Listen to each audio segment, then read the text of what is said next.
दोस्तों, अभी हमने ख़त्म करी है तल्लादेश के आदमखोर बाग की कहानी, जिसे आप लोगों ने काफ़ी पसंद किया। आपकी पसंद को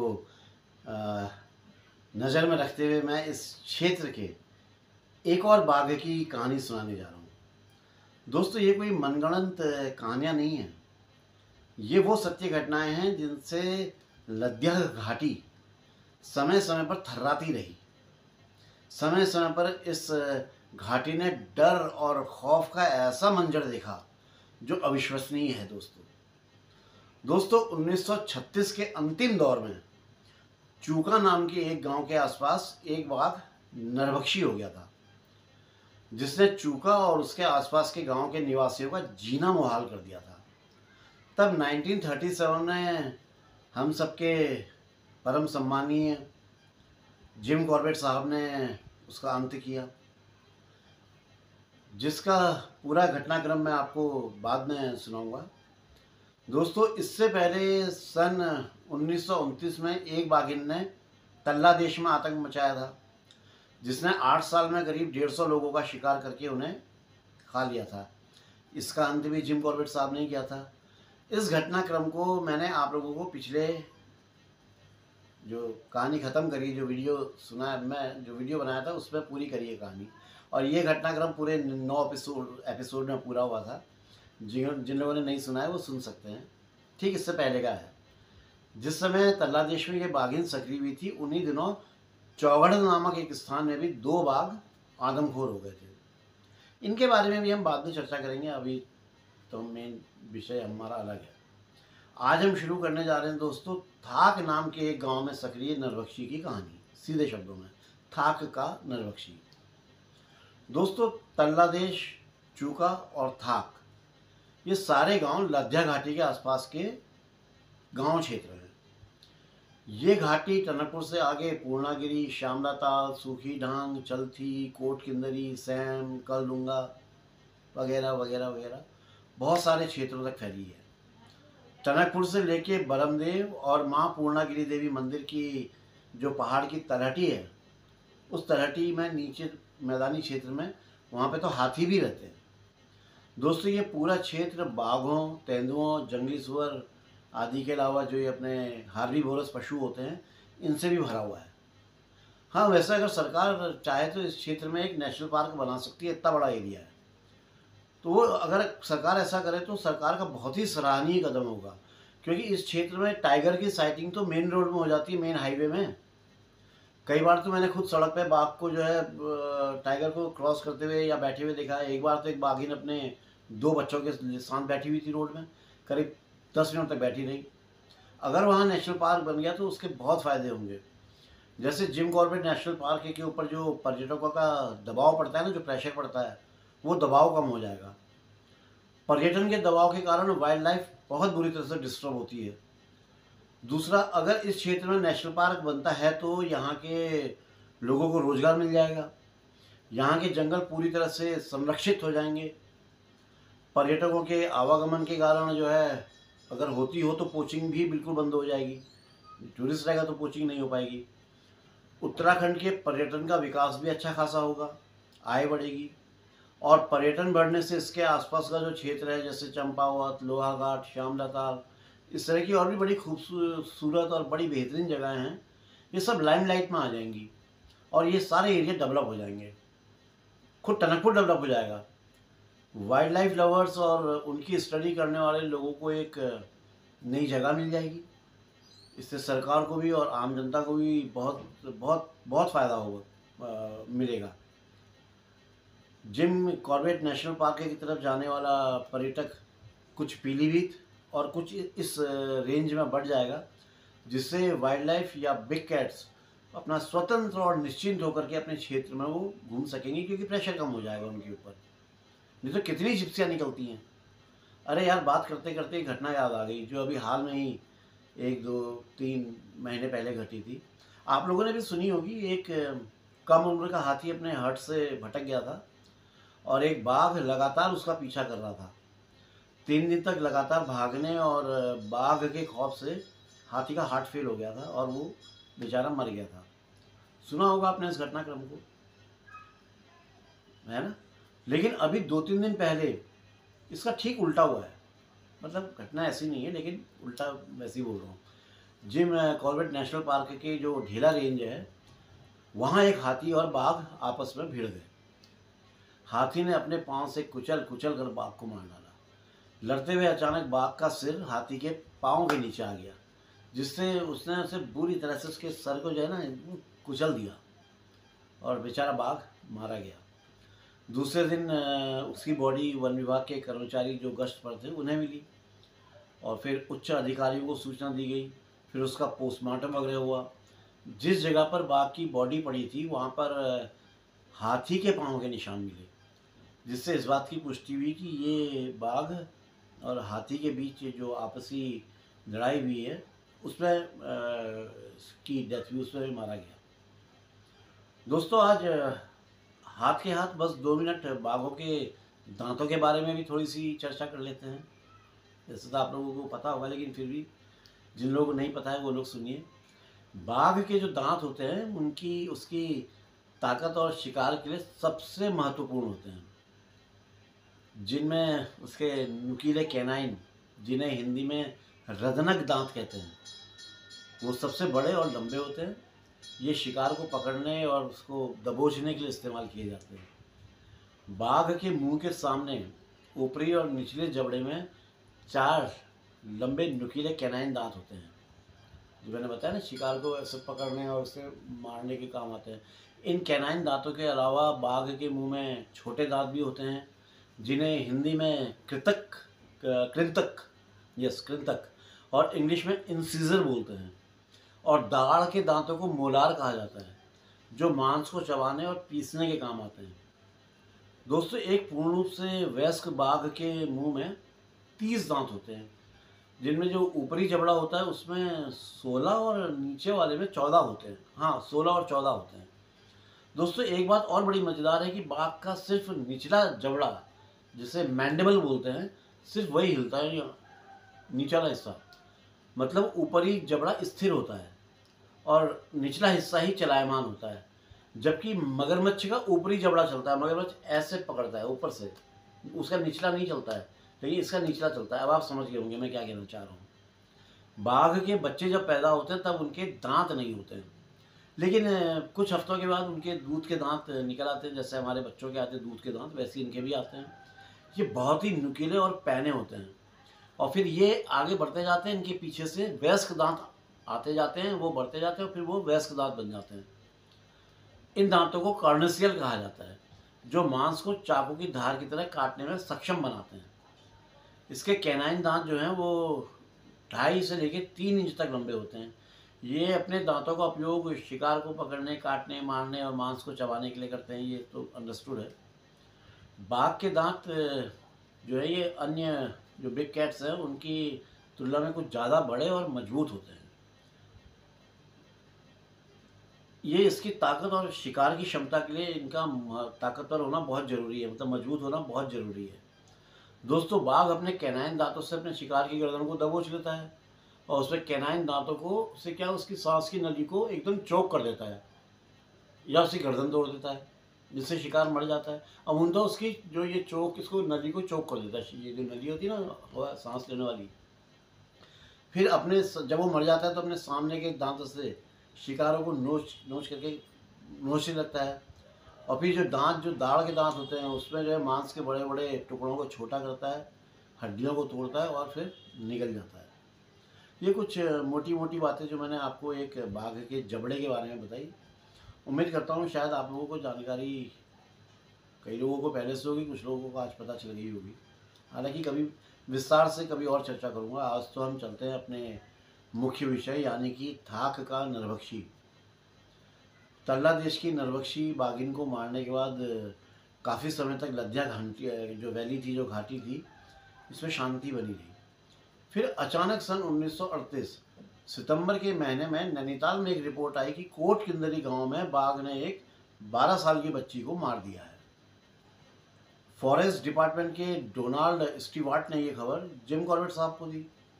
हालांकि डोनाल्ड साहब को भी इस घटना के बारे में पूरी तरह से जानकारी नहीं थी। एक हफ्ते के बाद जब जिम कॉर्बेट साहब कोट किंदरी पहुंचे तब इन्हें इस घटना का पूरा विवरण मिला। दोस्तों, घटना कुछ इस तरह से घटी थी कि एक दिन दोपहर के समय मौसम बदला और अचानक से बहुत तेज आंधी तूफान आ गया। तो वहाँ पे आम के पेड़ भी थे, जिससे आम के पेड़ों से आम नीचे गिर गए। अब ये 12 साल की बच्ची और गांव के कुछ अन्य लोग आम चुनने के लिए वहाँ चले गए। ये सारे लोग आम चुन रहे थे कि तभी इन सब की आंखों के सामने अचानक एक बाघ भागता हुआ आया और लड़की को उठाया और गायब हो गया। जब तक आसपास के लोग कुछ समझ पाते, कुछ कर पाते, वो बाघ बच्ची सहित वहाँ से गायब हो गया। कितनी तेज़ी से आया होगा कि और कितनी तेज़ी से गायब हो गया। इस गांव के लोगों ने उसका पीछा करने की भी कोई कोशिश नहीं करी। जिम कॉर्बेट साहब के वहाँ पहुँचने पर इन्हें वहाँ किसी तरह का कोई निशान नहीं मिला, ना तो बच्ची के घसीटे जाने का और ना ही उसके ये जो ब्लड लाइन जो होती है, जो खून की जो रेखा होती है उसका। बाघ उस बच्ची को किस तरफ लेकर चला गया है, इस बारे में इन्हें कोई जानकारी नहीं मिल पा रही थी। इन्हें पता ही नहीं चल रहा था किस तरफ गया है। कोट किंदरी चुका के दक्षिण पश्चिम में और थाक से 3 मील पश्चिम की ओर है। कोट किंदरी और थाक के बीच चुका का नरभक्षी 1 साल पहले अप्रैल में शूट किया गया था। उसे भी दोस्तों जिम कॉर्बेट साहब ने ही मारा था 1 साल पहले। दोस्तों, वन विभाग ने 1938 की गर्मियों में इस क्षेत्र के उन सारे पेड़ों को चिन्हित करके रखा हुआ था जिन्हें कटवा कर गिराना था, जिनके स्लीपर वगैरह बनने थे। लेकिन उनको डर ये था कि नवंबर से पहले अगर नरभक्षी का समाधान नहीं किया गया, इस बाघ को नहीं मारा गया, तो पेड़ों को गिराने का जो जिन ठेकेदारों को ठेका दिया गया है वो बेचारे मजदूर नहीं ला पाएंगे और ठेका रद्द करना पड़ जाएगा, तो सरकार का बड़ा नुकसान हो जाएगा।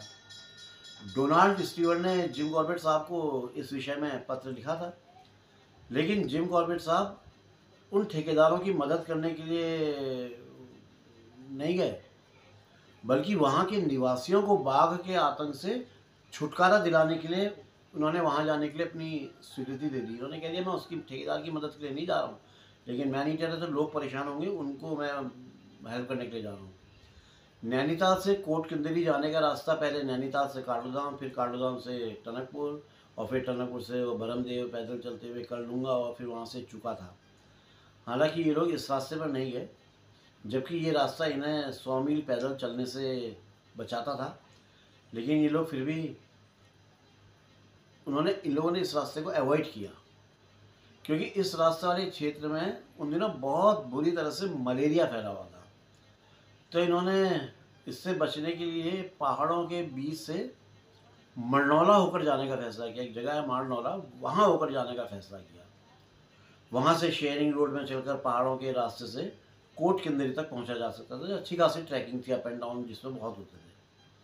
अभी इन लोगों की इस लंबे रास्ते से जाने की तैयारी चली रही थी कि नैनीताल में एक और रिपोर्ट आ गई।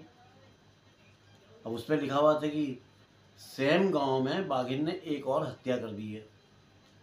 ये जो गांव सेम गांव जो था, ये लद्या नदी के बाएं किनारे पर था और चूका से इसकी दूरी करीब आधा मील थी, मात्र आधा मील, 500 मीटर लगभग। इस बार बाघिन ने एक बुजुर्ग महिला को अपना शिकार बनाया था, जो गांव के मुखिया की मां थी। वो बुजुर्ग महिला अपने 2 खेतों के बीच गिरी हुई टहनियों को इकट्ठा कर रही थी।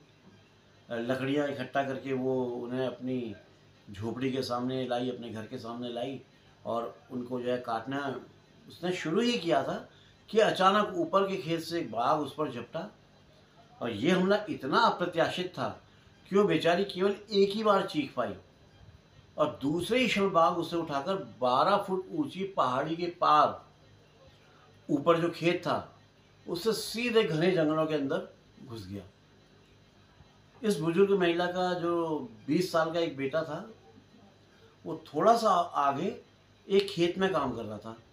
उसे ये सारा हादसा अपनी आंखों से होते हुए देखा यार। लेकिन वो बेचारा ना इतनी बुरी तरह से डर गया था कि वो कुछ भी नहीं कर पाया। उसे समझ में नहीं आया वो कुछ क्या करे तो क्या करे। ना तो उसके गले से आवाज़ निकल पाई और ना ही वो अपनी माँ को बचाने के लिए बाघ के पीछे दौड़ पाया, ना चिल्ला, मतलब कुछ कर ही नहीं पाया। लड़के के बार बार कहने के 2 दिन बाद जो पटवारी था उस क्षेत्र का, वो सेम गांव में आया। अब ये देखो, पटवारी अपने साथ 80 लोगों का एक दल लेकर के आया था, मतलब 80 लोगों को अपने साथ लाया था। अब जिस तरफ बाघ गया था, ये सभी लोग उस तरफ बढ़ गए। उन्हें वहाँ पे जाके उस बुजुर्ग महिला के कपड़े और कुछ हड्डियों के टुकड़े मिले। जिस समय बाघ ने बुजुर्ग महिला में आक्रमण किया था, उस समय लगभग दोपहर के 2 बजे हुए थे और धूप बहुत तेज़ थी। तो बाघ उसे ज़्यादा दूर तक नहीं ले गया, मात्र उसके घर से 60 गज की दूरी तक ले जाकर उसने महिला को खा लिया था। मतलब उसके खेत को पार करके जो 60 गज जंगल में घुस के 60 गज में उसने महिला को खा लिया था। इस विषय में जब नैनीताल रिपोर्ट पहुंची थी, तब इबटसन साहब अल्मोड़ा, नैनीताल और गढ़वाल तीनों जिलों के डिप्टी कमिश्नर थे। उन्होंने जिम कॉर्बेट साहब के साथ काउंसिल ऑफ वॉर पर एक मीटिंग करी। उन्हें तिब्बत सीमा पर अस्कोट, जो अब पिथौरागढ़ जिले के अंतर्गत है, नामक एक जगह पर जाकर किसी ज़मीन के झगड़े में फैसला करवाना था। लेकिन ये बाघिन की रिपोर्ट आने के बाद उन्होंने अपना ये प्रोग्राम और रूट दोनों बदल दिए।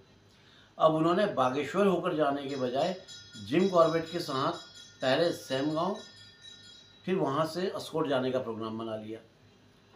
जो रास्ता जिम कॉर्बेट साहब ने सेमगांव जाने के लिए सोचा था, वो रास्ते में बहुत क्या कहना चाहिए, पर्वतारोहण, मतलब बहुत ज़्यादा ट्रैकिंग थी, अप डाउन बहुत ज़्यादा था। इसलिए अब इन्होंने नांदौर वैली की तरफ से लद्या नदी की धारा के साथ साथ सेम गांव तक पहुंचने की योजना बनाई। इबटसन साहब 12 अक्टूबर को नैनीताल से रवाना हो गए, जबकि जिम कॉर्बेट साहब अगले दिन हल्द्वानी से आगे चोर गलिया में उससे जाके मिले। दोनों लोग वहाँ पे मिल गए, दोनों टीमें। इन लोगों ने नांदौर जाते हुए नदी से करीब 120 मछलियाँ पकड़ी। इन लोगों को चलते हुए 5वां दिन हो गया था जब ये लोग दुर्गा पीपल पहुँचे। यहाँ से इन्होंने नदी को छोड़ दिया और एक बहुत कठिन चढ़ाई वाले रास्ते पर चलना शुरू कर दिया, और फिर एक सही सी जगह देख करके वहाँ पर इन्होंने अपनी एक रात और बिताई। अगले दिन सुबह जल्दी ही इन लोगों ने चलना शुरू कर दिया और अपना टेंट रात के समय लद्या नदी के बाएं किनारे पर चलथी नामक एक स्थान है, वहाँ से 12 मील दूर कहीं पर अपना कैंप इन्होंने लगा दिया। इन लोगों का भाग्य अच्छा था, इनकी किस्मत अच्छी थी, क्योंकि इस बार मानसून जल्दी सिमट गया था, मानसून पहले निपट गया था। पहाड़ी की जो होता है, पहाड़ों की चोटियों से बहता हुआ पानी सीधे घाटियों में जाकर गिरता है, झरने बने होते हैं। इसलिए थोड़ी थोड़ी दूर पर इन्हें तेज़ बहाव वाली नदियों को पार करना पड़ रहा था। ये बहाव इतना तेज होता था कि जरा सी असावधानी हो जाए तो इसमें कोई भी आराम से बह सकता है। इनका अपना रसोईया भी एक बार बह गया था, लेकिन उसे सामान ढोने वाले लोगों ने बचा लिया। बहरहाल इनकी जान माल का नुकसान नहीं हुआ, वो रसोईया बचा लिया गया। चोर गलिया छोड़ने के 10वें दिन ये लोग सेम गांव पहुंच गए, वही गांव जहां उस बुजुर्ग महिला को मारा गया था। और वहाँ पर एक खाली खेत में इन्होंने अपना कैंप लगा लिया। उस खेत पर उन दिनों कोई आता जाता नहीं था। ये खेत उस बुजुर्ग महिला की झोपड़ी से करीब 200 गज की दूरी पर था। वहीं पर बाघ ने उस पर हमला किया था। इस खेत से 100 गज की दूरी पर लाध्या और शारदा नदियाँ, इन दोनों का संगम था। लाध्या नदी के किनारे इन्हें पुलिस विभाग के एक अधिकारी गिल वड्डेल मिल गए। उन्होंने कई दिनों तक सेम गांव में अपना कैंप लगाया था और एक भैंसा भी जो है बेट के रूप में इस्तेमाल किया था। बाघ ने भैंस के आसपास चक्कर तो बहुत लगाए थे, लेकिन भैंसे की तरफ देखा तक नहीं, मतलब उसे छुआ तक नहीं, उसे भैंसे को। अगले दिन उस क्षेत्र के पटवारी, वन विभाग के सुरक्षाकर्मी और आसपास के गांव के सारे मुखिया वगैरह आ गए और इबटसन साहब से नरभक्षी के संदर्भ में बातें करने लगे। तो उतनी देर में जिम कॉर्बेट साहब ने अपना निकल गए बाघ के पैरों के निशानों को ढूंढने के लिए कि देखें यार कहीं कुछ मिल जाए तो। इन्होंने दूर दूर तक बाघ के पैरों के निशानों को ढूंढने की कोशिश करी। इन लोगों के कैंप, नदियों के संगम स्थल और जो लद्या नदी के दोनों किनारों पर दूर दूर तक जो रेतीले मैदान थे, वहाँ पर इन्हें एक बाघिन और उसके एक बच्चे के पगमार्क्स दिखाई पड़े।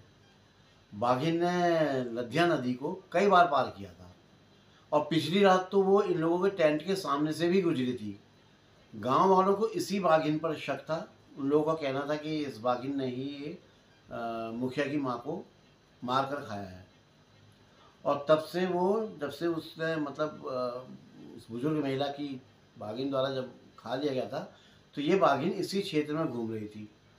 जिम कॉर्बेट साहब को ऐसा लग रहा था कि हो सकता है कि यार गांव वालों का शक सही हो और ये भी संभव हो कि इनका शक गलत हो, क्योंकि लद्या घाटी में बाघों की संख्या बहुत ज़्यादा थी। जैसा मैंने पहले ही बताया कि इस क्षेत्र में ना सिर्फ बाघ बल्कि तेंदुए, जंगली सुअर, पता नहीं कितने अनगिनत जानवर हैं। इसलिए मैंने ये बोला था कि इस जगह को नेशनल पार्क बनाना चाहिए। अभी भी है, मैं तो आपको घटना सुना रहा हूँ 38 की, लेकिन अभी भी बहुत वैसी जगह है। तो उन पगमार्क्स को देखकर इन्हें ऐसा अनुमान लग रहा था कि जैसे वो औसत आकार का पशु अपने जीवन के, तो क्या कहना चाहिए, चरम पर है, यानी कि बुढ़ापे की ओर अग्रसर है। लेकिन वो नरभक्षी क्यों बनी, इसे बाद में समझेंगे। लेकिन हाँ, एक कारण हो सकता था। 1 साल पहले जब इन्होंने चूका के आदमखोर बाघ को मारा था, तब ये बाघिन उसकी पार्टनर थी। पार्टनर क्राइम नहीं, ये इंसानों को नहीं मारती थी, लेकिन हो सकता है कि तब उसने बाघ के साथ इंसान को खाया, क्योंकि वो मैन ईटर था, उसके साथ में इसने खाया हो और इसे इंसान का मांस का स्वाद अच्छा लग गया होगा, क्योंकि 1 साल पहले तो वो बाघ मारा जा चुका था। इसलिए हो सकता था कि ये अब अकेले ही इंसान का शिकार करने लगी हो। हालांकि ये सिर्फ जिम कॉर्बेट साहब का अनुमान था, जो बाद में गलत साबित हुआ। ये वाली बाघिन नहीं थी। नैनीताल से निकलते समय जिम कॉर्बेट साहब ने तहसीलदार से बोला था कि वो 4 भैंसें सेम गांव की तरफ भेज दें। उनमें से एक भैंसा तो बेचारा रास्ते में ही मर गया और बचे हुए 3 जो भैंसे थे वो 24 तारीख को पहुँचे। और इन लोगों ने उसी शाम, अच्छा उधर मैकडोनाल्ड साहब का ने भी एक भैंसा भेज दिया था, तो इनके पास फिर 4 हो गए थे। तो इन्होंने ये चारों भैंसे उसी दिन उसी शाम को बांध दिए और अगले दिन सुबह चूका गांव के लोग बड़े उत्साहित थे। गांव की सीमा पर किसानों ने जो है हल चलाए हुए थे। बाघिन ने रात के समय खेतों का चक्कर लगाया था। 3 परिवार अपने पशुओं के साथ इसी खेत में सो रहे थे। बाघिन की गंध पाकर पशु बहुत बेचैन हो गए थे और वो बड़ी आवाज़ें करने लगे थे, जिससे क्या हुआ कि जो परिवार सो रहे थे वो जाग गए और वहाँ से निकल गए, उनकी जान बच गई। अब बाघिन वहाँ से निकलकर कोट किंदरी की ओर चली गई थी। वो उस रास्ते में भैंसों के पास से भी निकली थी, जहाँ जहाँ पे भैंसें बंधी थी वहाँ से निकली थी, लेकिन उसने किसी भी भैंस को नहीं छुआ, देखा तक नहीं, परवाह नहीं करी। पटवारी, जंगल के सुरक्षाकर्मी और गांव वालों का कहना था कि ये बाघिन भैंसों को नहीं मारेगी, इसलिए इन पर समय बिताना जो है बेकार है, क्योंकि साहब ये तरीका पहले भी अपनाया जा चुका है, लेकिन इसमें कोई सफलता नहीं मिल रही थी, तो इसलिए ये इसके पीछे समय बर्बाद मत कीजिए। 27 तारीख की सुबह ये लोग नाश्ता करके उठे ही थे कि मुखिया के भाई तिवारी जी, उनकी अगुवाई में एक दल इनके कैंप में पहुंच गया। उन्होंने बताया कि गांव का एक व्यक्ति नहीं मिल रहा साहब।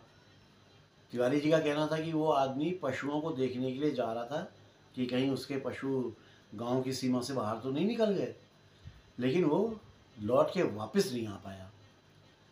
अब उसके नहीं लौटने पर सारे गांव वालों को क्या कहना था कि वो जरूर बाघिन ने उसे मार डाला होगा, निपटा दिया होगा।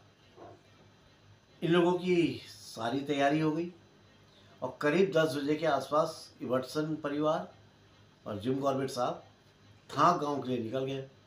इन लोगों के साथ साथ तिवारी जी और उसके साथ आए हुए जो आदमी थे वो भी चल पड़े।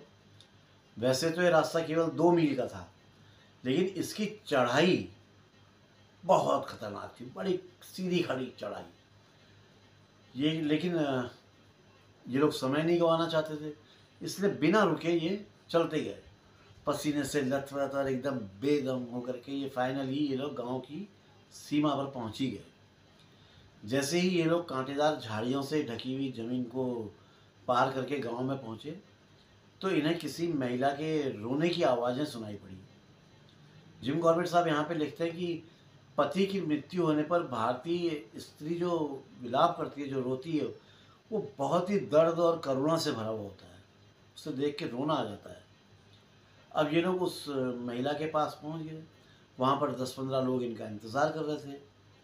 उनका कहना था कि उन्होंने अपनी छत से कुछ सफ़ेद चीज़ चमकती हुई देखी है, जो शायद हो सकता है कि उस महिला के पति के कपड़े हों। तो इबर्टसन साहब, तिवारी जी और जिम कॉर्बेट साहब उस सफ़ेद चीज़ को ढूंढने के लिए चल पड़े।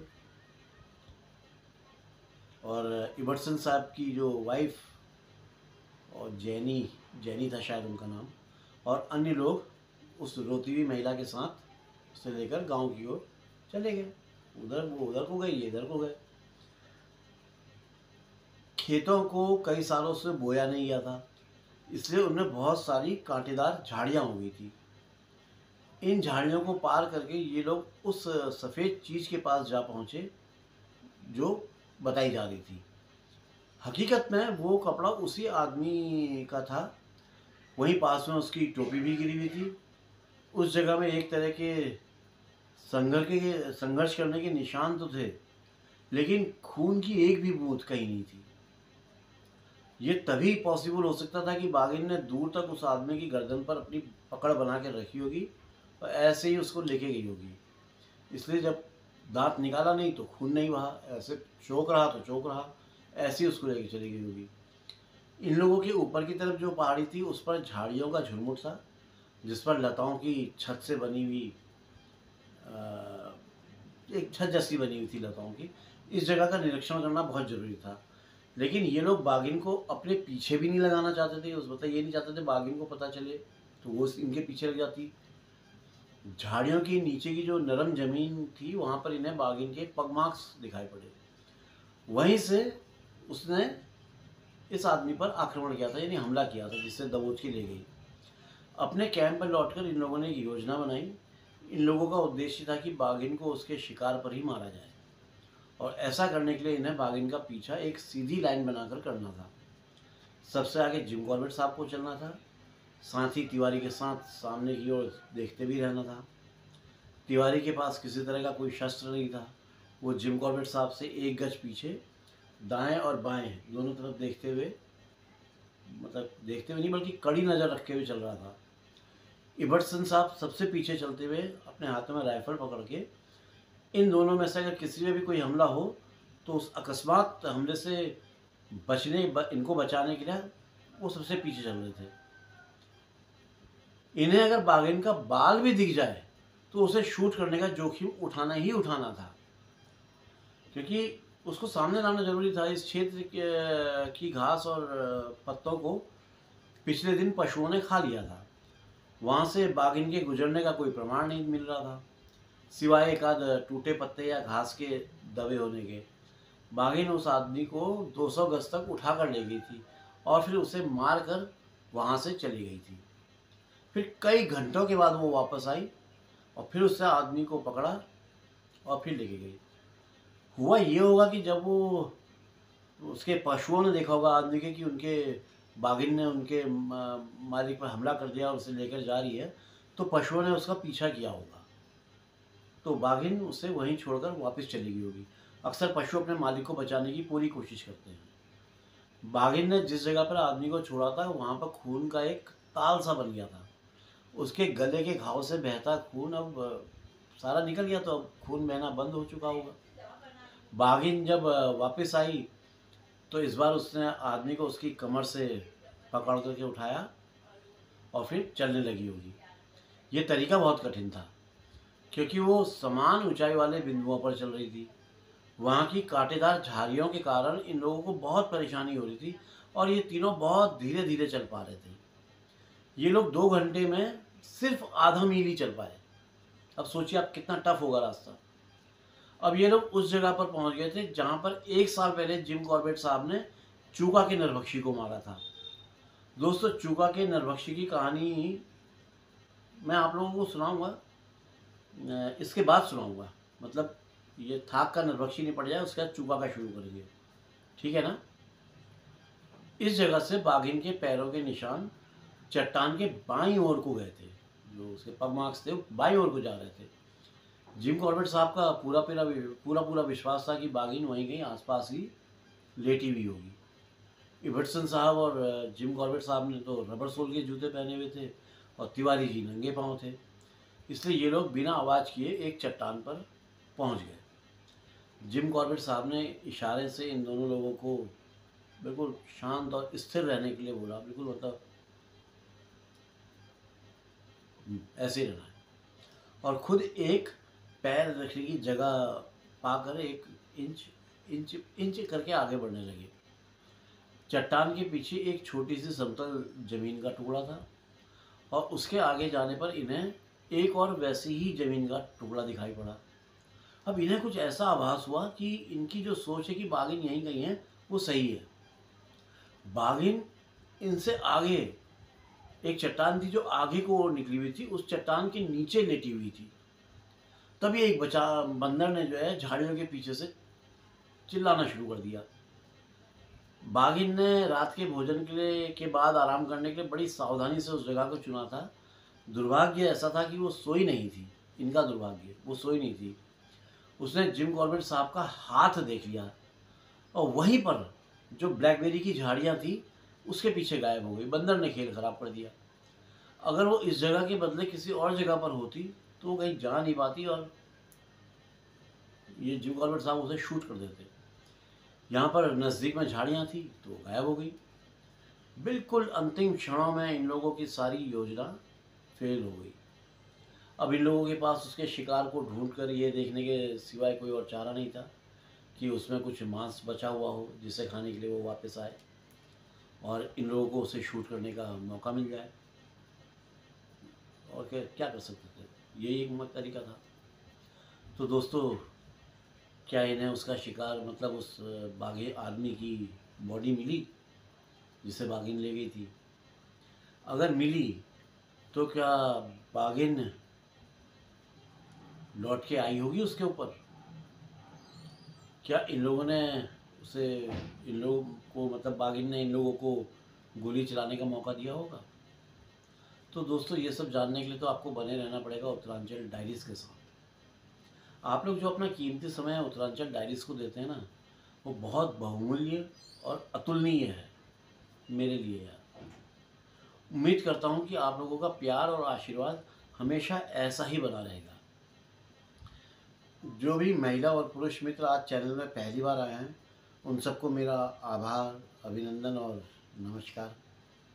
आप लोगों ने कहानी को सुनने के लिए जो अपना बेशकीमती समय निकाला है उसके लिए तहे दिल से शुक्रिया। उम्मीद करता हूँ कि अब आगे के एपिसोड भी आप लोग ज़रूर सुनना चाहेंगे। तो उसके लिए आपको बेल आइकन दबाना होगा, है ना। एक बगल में देखिए बेल आइकन बना होता है ना, बस उसको टच कर दीजिए और साथ ही चैनल को सब्सक्राइब कर दीजिए, लाइक कर दीजिए, शेयर कर दीजिए अपने ग्रुप्स, अपने फ्रेंड्स वगैरह में। और हाँ, कमेंट भी कर दीजिएगा। आप जितने भी नए और मेरे पुराने मित्र हैं, आप सभी मित्रों से प्रार्थना करता हूँ यार, वो थैंक यू वाले ऑप्शन का उपयोग ज़रूर करें। एक दिया हुआ है ना थैंक यू, उसको ज़रूर उपयोग करें। और जो भी आपसे बने वो डोनेशन चैनल को ज़रूर करें। ये आपका अपना चैनल है, इसे भरपूर प्यार और आशीर्वाद, इसके अलावा सहयोग दीजिए ताकि थोड़ा सा कुछ आगे बढ़ पाएँ। तो देंगे ना? Okay, thank you. तो दोस्तों फ़िलहाल तो आज्ञा दीजिए चलने की, और मिलता हूँ जल्दी ही ये बताने के लिए कि फिर क्या हुआ, कि फिर क्या हुआ। दोस्तों कल रात भर सोया नहीं हूँ और ऐसी वो नींद आ रही है। रात भर सोया क्या नहीं, मैं तकलीफ में रहा, रात भर पाँव में दर्द से मैं सो ही नहीं पाया। तो अब बस ये वीडियो आज पोस्ट करना ज़रूरी था, इसलिए अभी ये थोड़ी सुस्ती के साथ वीडियो बना है। पता नहीं कैसा बना है, जो भी बना है कर दिया है पोस्ट, ताकि आप लोगों को पता रहे कि मैं हूँ अभी उत्तरांचल डायरीज़ का वजूद है, इसलिए पोस्ट कर रहा हूँ। नहीं तो आज तो बिल्कुल सोने का ही था पूरा दिन भर, और फिर शाम को आईपीएल देखने का कार्यक्रम है।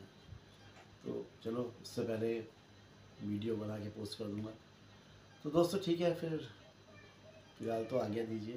हाँ, बाय। जय बद्री विशाल, जय उत्तराखंड, जय जय जय जय माँ भारती।